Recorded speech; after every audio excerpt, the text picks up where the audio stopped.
Doctor Ravindra Nandedkar प्रवाहाच्या विरुद्ध दिशेनं प्रवास करणारं, संघर्ष करून आयुष्यात यश मिळवणारं व्यक्तिमत्व। वयाच्या 5व्या वर्षीच डॉक्टर नांदेडकर यांना दृष्टिदोषाला सामोरं जावं लागलं। मात्र तरीही या वैगुण्यावर मात करत माध्यमिक परीक्षेत ते विशेष गुणवत्ता मिळवून उत्तीर्ण झाले आणि राष्ट्रीय गुणवत्ता शिष्यवृत्तीचे मानकरीही ठरले। डी फार्म, बी फार्म, एम फार्म, PhD हे अतिउच्च तांत्रिक शिक्षण, शिवाय LLBचं शिक्षण लेखनिकाच्या मदतीनं त्यांनी प्रथम श्रेणीत पूर्ण केलं। संगीत विशारद पदवी शिवाय आयुर्वेद, निसर्गोपचार, योग तसंच संगणकशास्त्रातले विविध अभ्यासक्रमही त्यांनी यशस्वीरित्या पूर्ण केले आहेत।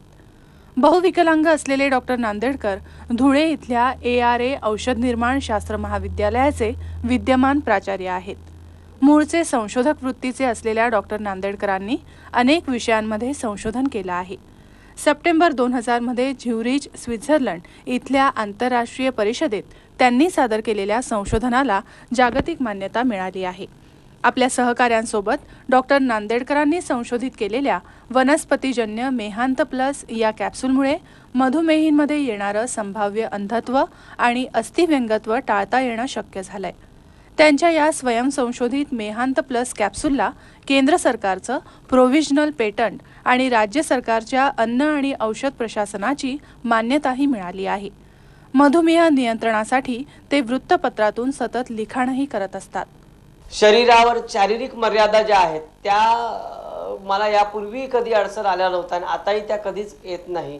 माझ्या कुटुंबियांच्या सहकाऱ्यांच्या संपूर्ण सहकार्यातून, मित्रांच्या सहकार्यातून हे काम कंटिन्यू पुढे आहे। मी मनापासून शासनाचा, केंद्र शासनाचा आभारी आहे की त्यांनी हे अशा प्रकारचं रिसर्चला एक पाठबळ देऊन केवळ डॉक्टर रवींद्र नांदेडकरांना नव्हे तर आयुर्वेदाला एक चांगलं स्थान या ठिकाणी दिलं आहे।